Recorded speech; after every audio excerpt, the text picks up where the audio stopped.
그 사람 꼬실 땐 작정하고 하더니 재회는 왜 그렇게 안 해요? 재회는 전략을 잘 짜야 돼요.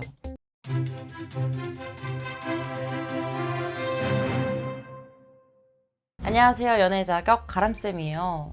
전 애인을 다시 만나고 싶으면서도 뭐라고 연락을 보낼지, 상대방이 거절하면 또 어떻게 할지 방법을 모르니까 속만 태우고 계시진 않으셨나요? 그래서 오늘 재회가 되는 전략법 쫙 알려드릴게요. 더 이상 속 태우지 마세요. 여러분, 전략에서 가장 중요한 게 뭔지 아시나요? 바로 역지사지예요. 적을 알고 나를 알면 지피지기 백전불태라는 말도 있죠. 이 말이 괜히 나온 게 아니에요. 자기가 원하는 것을 얻은 사람들, 그리고 우리가 봤을 때 성공했다 라고 하는 사람들 모두 전략적으로 생각하고 행동을 하죠. 말하기 전에 상대방 입장에서 먼저 생각하고 말하고, 내가 지금 하는 말에 직간접적인 영향과 부작용까지도 모두 감안을 하셔야 돼요. 그런데 이런 전략이 없기 때문에 연락을 뭐라고 보낼지, 또 상대가 거절하면 뭐라고 해야 될지 모르니까 가만히만 있게 되죠. 가만히 있어서 상대방한테 먼저 연락이 온다면야 너무 좋겠지만, 여러분이 생각하실 때 그 가능성이 얼마나 될 것 같나요? 불확실함에 내 기대를 걸기보다는 내가 직접 나서서 상대방을 만날 확률도 높이고 행복한 연애를 할 시기를 앞당기는 게 나에게 훨씬 더 유리하겠죠? 그런데 방법을 모르니까 발만 동동 구르고 계신 분들이 너무 많아서 저는 좀 안타까운 마음이 들더라고요. 여러분들도 혹시 혼자 힘들어하고 계신 건 아닐까요? 그래서 말씀드리자면, 재회하는 전략 첫 번째, 5Y 전략. 우선 상대는 나랑 연애를 왜 시작했을까? 분명 행복을 기대하면서 만났을 텐데 나한테 마음은 왜 식었을까? 그럼에도 상대방은 왜 계속 나를 만나면서 이 관계를 유지하려고 했던 걸까? 그러다가 언제, 어떤 마음에서 우리의 관계를 놓게 되었을까? 그리고 또 상대가 나와의 재회를 거절한다면 왜 거절하는 걸까? 자, 여러분, 이 부분 생각해 보신 적 있을까요? 이렇게 계속 꼬리 질문을 하다 보면 문제의 근본을 찾게 되고, 이때 드디어 해결책이 나타나게 됩니다. 상대방은 나한테 기대고 듬직한 모습을 기대하면서 연애를 시작했겠네.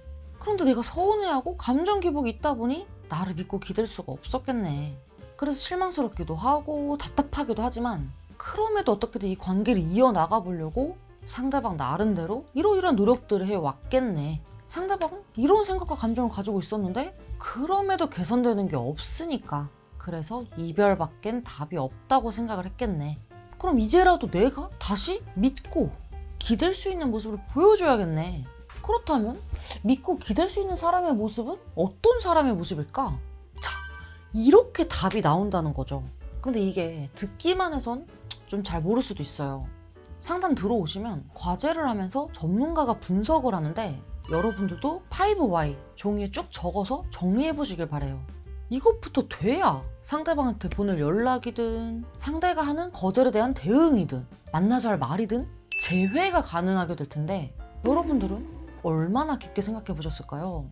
그 사람을 보고 싶고 사랑하는 사람이 잃은 그 슬픔에만 잠겨 있던 건 아닐까요? 물론 저도 이별을 해본 사람인데 그 아픔을 왜 모르겠어요. 그런데 정말 그 사람과 재회를 원한다면 이제라도 전략을 탄탄하게 세우셔야 돼요. 이대로 가만히 있을 순 없잖아요. 관련해서는 이 영상 추천드릴게요. 재회하는 전략 두 번째, OKR 전략. 직장인 분들이라면 요즘 스타일 MBO 기법인 OKR에 대해서 들어보신 분도 계실 텐데요. O는 목표이고 KR은 핵심 결과의 줄임말입니다. 여러분, 감이 좀 오실까요? 여기서 제가 드리고 싶은 말씀은, 이 KR이 되면 O는 저절로 달성이 된다는 거예요. 그리고 또 이 KR이란 건 수치로 표현되는 게 좋은데, 자, 우리가 한번 연습을 해보자면, O란 행복한 재회를 의미하겠죠? 그렇다면 KR은 무엇이 될까요?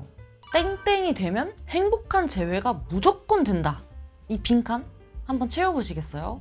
이 땡땡이란 상대방이 원한 핵심적인 소구점이에요. 그리고 우린 이걸 반드시 찾으셔야 되고요.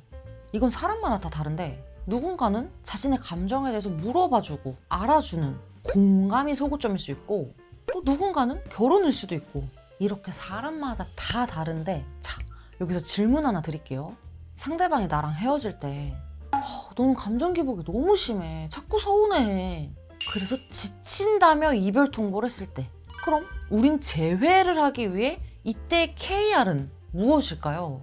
예를 들면 100일 동안 짜증을 안 내는 사람이 KR이 될 수도 있죠. 그래도 이렇게 세부적인 계획을 세웠다면 투두 리스트도 만드는 것이 좋습니다. 100일 동안 짜증을 내지 않기 위해 매일 감정일기를 쓴다는 것도 투두가 될 수 있죠. 그런데 또 이 KR이 한 개밖에 없으면 그만큼 5가 달성될 확률도 줄어들어요. 우리가 서울대가 목표인데 공부 방법이 한 개밖에 없다면? 그런데 또 어떤 이유로 그 하나를 못하게 된다면? 그럼 서울대를 갈 수 없게 되는 거잖아요? 그래서 KR을 여러 개를 설정해 두시는 것이 좋습니다. 그리고 또 서운해서 헤어진 경우는 단순하게 감정 조절뿐 아니라 내가 원하는 게 무엇인지 정확하게 모르거나 잘 표현하지 못한 게 문제일 수 있기 때문에 자신의 감정을 명확하게 인식하고 타인에게 잘 전달하는 사람으로 KR을 잡고 그 부분에 대한 투두를 더 세워볼 수도 있죠. 여러분들의 재회라는 목표와 여러분들이 세운 계획은 얼마나 일치할까요? 공감을 못해서 헤어졌는데 헬스로 몸을 만든다던가 아니면 아예 이별 원인조차 잘못 짚고 계신 게 아닐까요? 보통은 재회라는 목표만 있고 계획, 전략은 턱없이 부족한 경우가 많아요. 이것부터 바로 잡아야 재회가 될 텐데요. 이 부분이 혼자 하시기 어렵다 하시는 분들은 전문가가 괜히 있는 게 아니니까 고정 댓글 링크 통해서 상황 자세히 보내주시면 같이 의논해 드릴게요. 자, 오늘 이렇게 재회가 되는 전략 세우는 법 쫙 알려드렸는데요. 도움이 되셨을까요? 그렇다면 구독, 좋아요, 댓글, 알람 설정까지 부탁드리고요. 그럼 여러분들의 행복한 연애와 결혼 생활을 진심으로 응원합니다. 다음에 또 뵐게요. 안녕.